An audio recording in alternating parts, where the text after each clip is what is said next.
Vamos abrir nossas Bíblias? Abrir a palavra de Deus. Tiago, capítulo 1. Tiago, capítulo 1. Eu vou ler do verso 1 ao 17. Como eu já fiz uma longa introdução, que não vai aqui para os irmãos que estão assistindo o culto online. Por isso que é importante todo mundo estar aqui, na medida do possível, né? Eu vou pontuar a mensagem de hoje de uma forma mais tranquila, para a gente também não demorar tanto, tá? Então, Tiago 1, de 1 a 17, diz assim: Eu, Tiago, servo de Deus e do Senhor Jesus Cristo, envio saudações a todo o povo de Deus espalhados pelo mundo inteiro. Meus irmãos, sintam-se felizes quando passarem por todo tipo de aflições, pois vocês sabem que quando a sua fé vence essas provações, ela produz perseverança. Que essa perseverança seja perfeita, a fim de que vocês sejam maduros e corretos, não falhando em nada. Mas se alguém tem falta de sabedoria, peça a Deus e Ele dará, porque é generoso e dá com bondade a todos. Porém, peçam com fé e não duvidem de modo nenhum, pois quem duvida é como as ondas do mar que o vento leva de um lado para o outro. Quem é assim não pense que vai receber alguma coisa do Senhor, pois não tem firmeza e nunca sabe o que deve fazer. O irmão que é pobre deve ficar contente quando Deus faz com que melhore de vida. E quem é rico deve sentir o mesmo quando Deus faz com que piore de vida.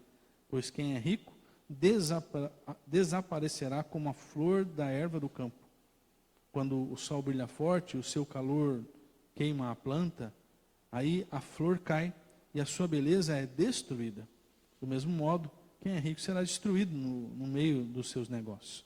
Feliz é aquele que nas aflições continua fiel, porque depois de sair aprovado dessas aflições, receberá como prêmio a vida que Deus promete aos que o amam. Quando alguém for tentado, não diga: esta tentação vem de Deus, pois Deus não pode ser tentado pelo mal e Ele mesmo não tenta ninguém. Mas as pessoas são tentadas quando são atraídas e enganadas pelos seus próprios maus desejos. Então esses desejos fazem com que o pecado nasça, e o pecado, quando já está maduro, produz a morte. Não se enganem, meus queridos irmãos. Tudo de bom que recebemos e tudo que é perfeito vem do céu, vem de Deus, o Criador das luzes do céu. E Ele não muda, nem varia de posição, o que causaria a escuridão. Vamos orar, irmãos, por essa palavra? Deus, nós colocamos nosso coração, nossa mente diante de Ti e pedimos que o Senhor fale conosco, ministre o nosso coração, nos dê entendimento, nos dê direção, que a Tua palavra alcance o nosso coração, alcance um lugar no nosso coração, e que ela gere vida em nós, em nome de Jesus, amém. Irmãos, você, assim como a maioria das pessoas, talvez seja daqueles que não gostam muito de gente realista, gente que já dá a letra assim na lata. Porque as pessoas realistas, elas olham a vida ou melhor, sem muita fantasia. Gente realista não fica fantasiando as coisas, né? Não tenta camuflar as duras verdades da vida.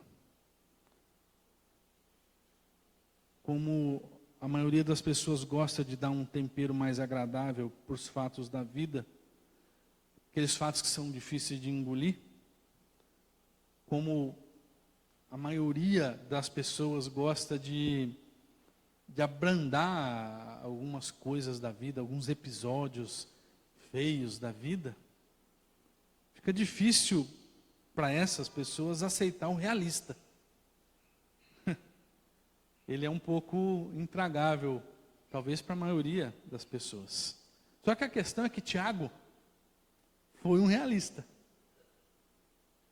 Ele olhou para a vida e reconheceu, inclusive deixou registrado, a gente acabou de ler, que a vida é feita de tribulações, a vida é feita de perseguições, é feita de perdas, provações, tentações, desigualdades e contradições. Ele mandou na lata. Ele já começou a carta dele mandando na lata. E você vai encontrar todos esses temas que eu acabei de falar, não somente no início da carta, mas nos 5 capítulos de Tiago. E foi por reconhecer que a vida não é fácil, que ele nos convocou a buscar sabedoria. Ele disse assim, verso 5, se alguém tem falta de sabedoria, faça o quê? Peça a Deus. E Ele dará porque é generoso e dá com bondade a todos. O que Tiago estava pensando? O pensamento, a concepção que Tiago tinha a respeito da existência é que a vida não é fácil.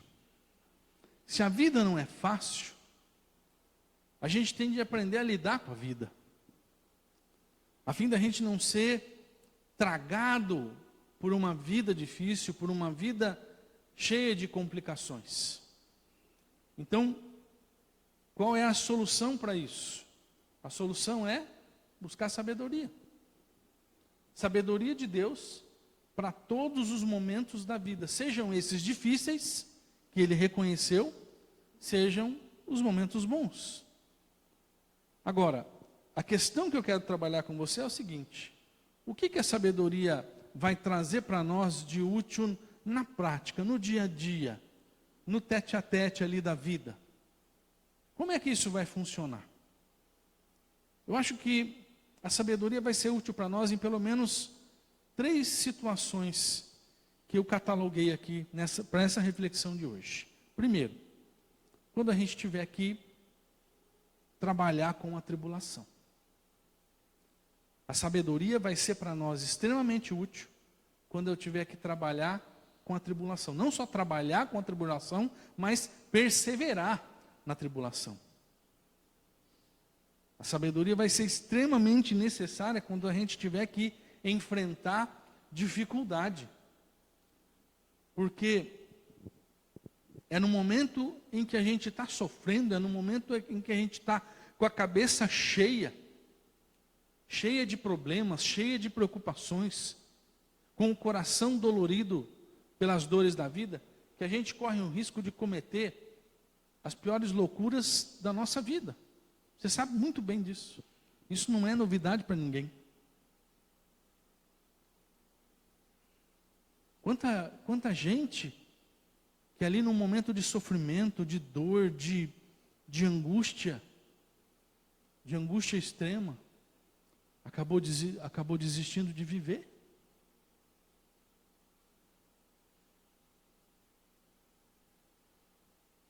Quanta gente, no momento de desespero ali, ou no momento de raiva, de ira, usou palavras pesadas contra outro, às vezes contra até uma pessoa da sua estima. Quantas pessoas no momento ali da luta e do desespero mesmo, não fizeram só por piorar a situação.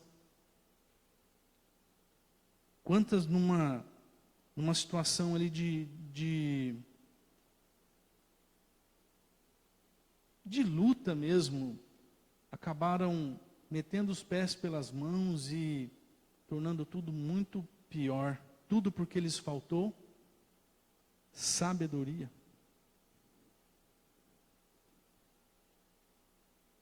Veja, meu irmão e minha irmã, é a sabedoria que vai fazer toda a diferença na hora da tribulação. Porque ela que vai dar para nós a capacidade de discernir o certo e o errado.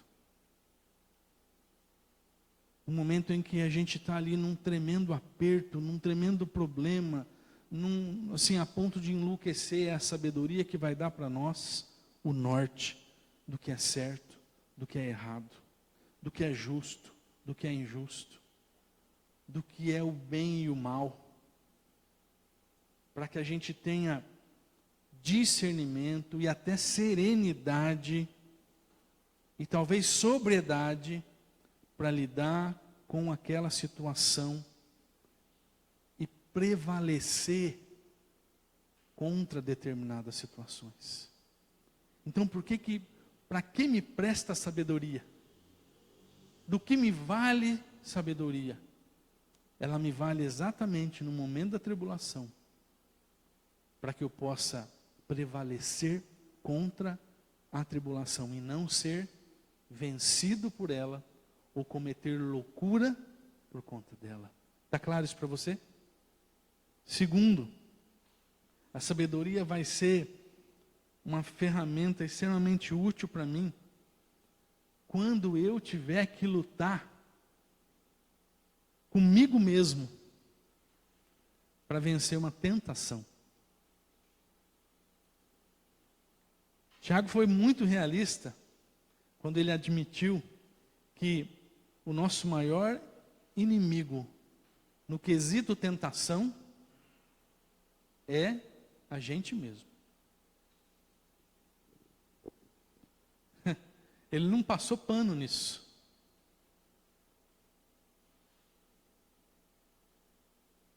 Porque veja como são as coisas, e ele deixou isso claro.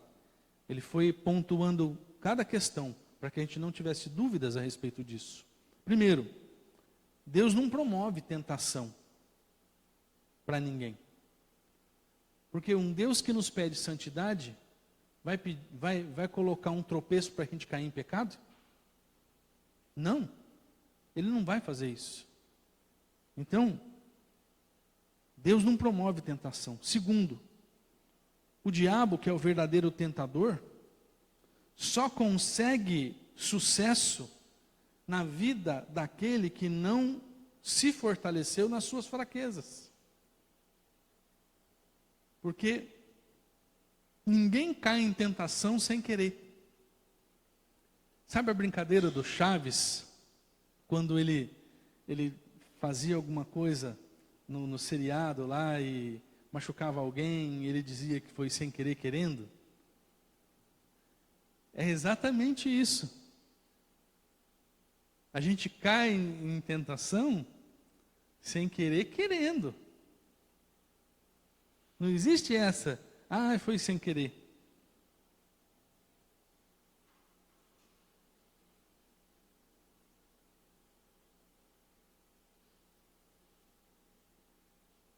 Sabe, cair em tentação é uma atitude da vontade. Eu estou sendo realista demais, gente. Estou dando muito na lata como o Tiago. Cair em tentação é uma atitude da nossa vontade. Eu só caio em tentação porque deliberadamente eu decidi cair. Por isso, em matéria de tentação, eu sou o meu maior inimigo.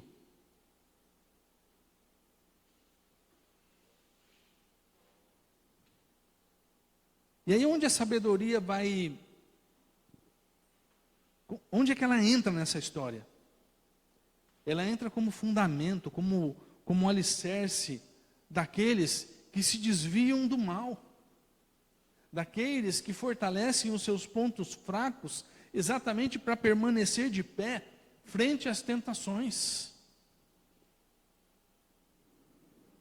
Sábio é aquele que sabe que tem fraqueza numa determinada área e ele faz de tudo para que aquilo lá não atraia mais os seus olhos.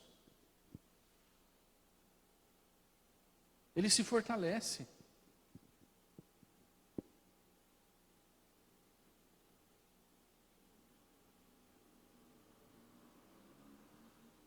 Há um tempo atrás eu aconselhava um amigo.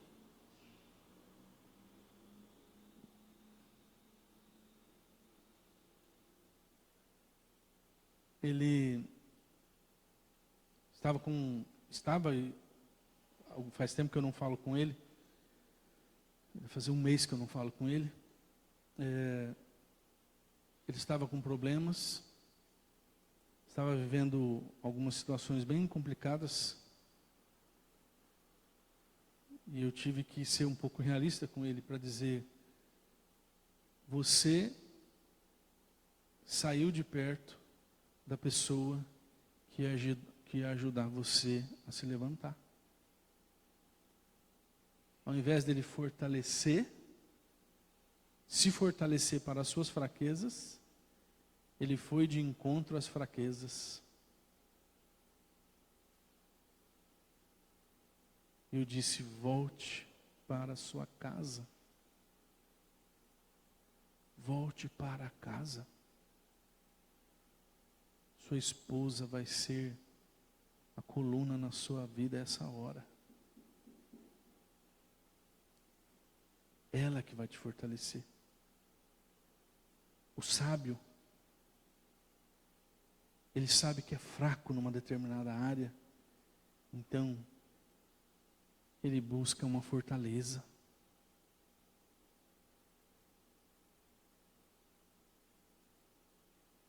Sabedoria serve para a gente nesse sentido.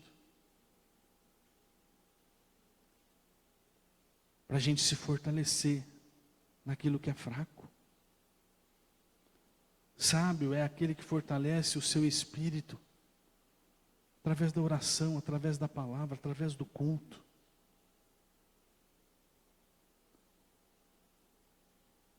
Sábio é aquele que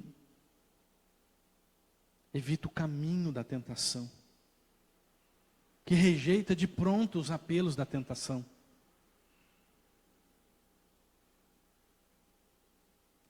Paulo escreveu, se eu não estiver enganado, para os Tessalonicenses, fugir da aparência do mal. Lembra-se desse texto? Quem tem atualizada vai lembrar dele. Fugir da aparência do mal. Se isso aqui tem aparência de que não é coisa boa, o que eu faço? Eu fujo. Eu não encaro, não. Eu fujo. A Bíblia nunca disse para você encarar pecado, encarar tentação. Nunca.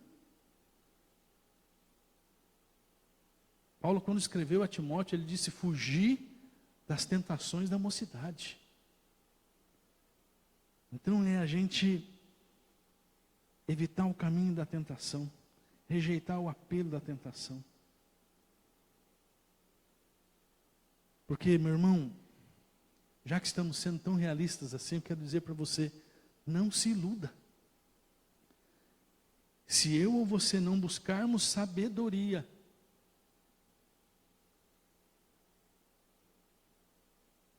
que fará a gente buscar fortalecimento para as nossas fraquezas, sejam elas emocionais, sejam elas espirituais, quando a tentação vier, sabe o que vai acontecer? Possivelmente, nós vamos cair. Então, para que serve tentação? Para que serve sabedoria? Serve para me ajudar a vencer a tentação. E por último, a sabedoria vai ser útil para mim, uma ferramenta útil, quando eu precisar confiar que de Deus só procede o bem. Você entendeu? Eu vou precisar de sabedoria quando eu tiver que confiar que de Deus só procede o bem. No versículo 17, Tiago escreveu assim: tudo de bom que recebemos e tudo que é perfeito vem do céu, vem de Deus, o Criador das luzes do céu. Ele não muda, nem varia de posição, o que causaria a escuridão. Por que a gente precisa de sabedoria para confiar que de Deus só procede o bem? Porque existem momentos em que nós cometemos a loucura de pensar que Deus está fazendo mal para a gente. Ah, pastor, eu não sou assim, puxa vida, meu coração é puro. Não estou questionando isso. Mas tem hora da vida, tem momento da vida, se a gente não tiver com a cabeça no lugar, com a nossa espiritualidade em dia e com a sabedoria de Deus, a gente começa a duvidar da bondade de Deus. É por isso que nós precisamos de sabedoria, para quando chegar o momento em que a situação ficar difícil, a gente olhar para si mesmo e falar: Deus só faz o bem. Deus só faz o bem. Deus é bom o tempo todo. O tempo todo, Deus é bom. A sabedoria vai fazer a gente entender isso. Mesmo que estiver doendo na alma, eu vou continuar dizendo: Deus é bom. Ele sabe o que faz. Agora veja, um pai que leva o filho pequeno para tomar uma injeção, uma filha pequena, que é o meu caso, para tomar uma vacina.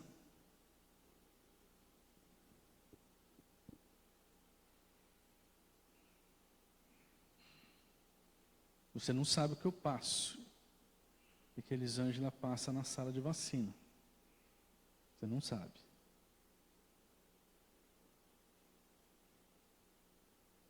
Esse pai está fazendo o bem ou o mal?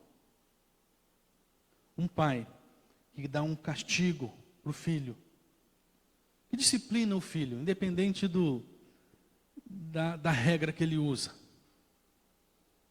Às vezes você pode rejeitar a mensagem pela palavra que eu estou usando. Você fala: eu discordo de castigo. Tudo bem. O pai que disciplina o filho, que corrige o filho ou a filha, para aprender a diferença do certo e do errado, ele está fazendo o bem ou o mal? Um pai que nega para o filho ou para a filha um pedido que sabe que é equivocado. Vamos fazer um exagero assim? Um filho de 2 anos quer pegar uma faca boa de corte na mão. Você fala: não. O pai ou a mãe está fazendo o bem ou o mal? O filho chora? Ah, tem filho que esperneia, se joga no chão e faz aquele estardalhaço, não faz? Mas o pai, a mãe, estão fazendo o bem ou o mal?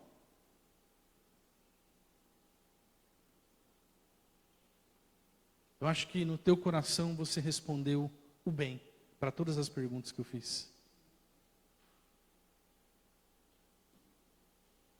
Por que eu fiz essa comparação? Para você entender que tem momentos que você que é pai, você que é mãe, você que já teve filho pequeno,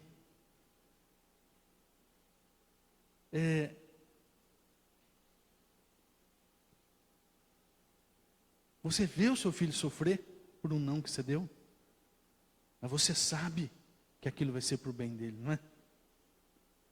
De você proceder o mal ou o bem? O bem. Vai chegar um momento em que a gente vai olhar para Deus e falar: ô Deus, você está de marcação, hein?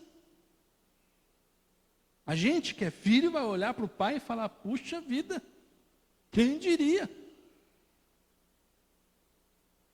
Mas Deus estará fazendo sempre o bem. Por quê? Porque de Deus só procede o bem, mesmo que seja por meio da dor. E é a sabedoria que vai nos ajudar a perceber essa verdade. É a sabedoria que vai nos ajudar a permanecer confiando em Deus, mesmo quando estivermos assustados, mesmo quando estivermos surpresos, mesmo quando estivermos doloridos, ou até frustrados com o modo de agir de Deus. Amém, igreja? Amém. Então, eu encerro dizendo assim: que Deus nos dê sabedoria para perseverarmos na provação. Que Ele nos dê sabedoria para resistirmos na hora da tentação. E que Ele nos dê sabedoria para confiar na sua bondade, que é imutável, apesar das incoerências dessa vida. Vamos orar? Fique de pé. Vamos orar juntos. Você que tem a sua questão para colocar diante de Deus, esse Deus gracioso, amoroso, do qual nós falamos um pouco na mensagem, um pouco na introdução da mensagem. Vamos falar com esse Deus. Deus, eu coloco diante de Ti as nossas vidas. O Senhor conhece as nossas demandas. O Senhor sabe, ó Pai, do que se passa conosco. O Senhor sabe, ó Pai, daquilo que precisamos de Ti. O Senhor sabe, Senhor, daquilo que temos sonhado, daquilo que temos buscado do Senhor. O Senhor sabe das nossas necessidades. O Senhor sabe daquilo que temos urgência na nossa vida. Por isso eu clamo a Ti, ó Pai, para que a graça da qual falamos tanto hoje, o amor do qual cantamos e falamos hoje, nos alcance de forma grandiosa, para que possamos ver orações respondidas, para que possamos ver sonhos realizados, para que possamos ver, ó Deus, a Tua mão nos alcançando, nos tocando, agindo em nós, de tal forma que possamos ver o final de alguns problemas, possamos ver cura do físico, cura da alma, possamos ver, Senhor, a Tua mão abrindo portas de bênção nas nossas vidas, mas também fechando portas de maldição, ó Deus, portas que iriam nos levar para situações muito ruins. Que o Senhor faça o Teu melhor para nós, porque o Senhor é um Deus de graça.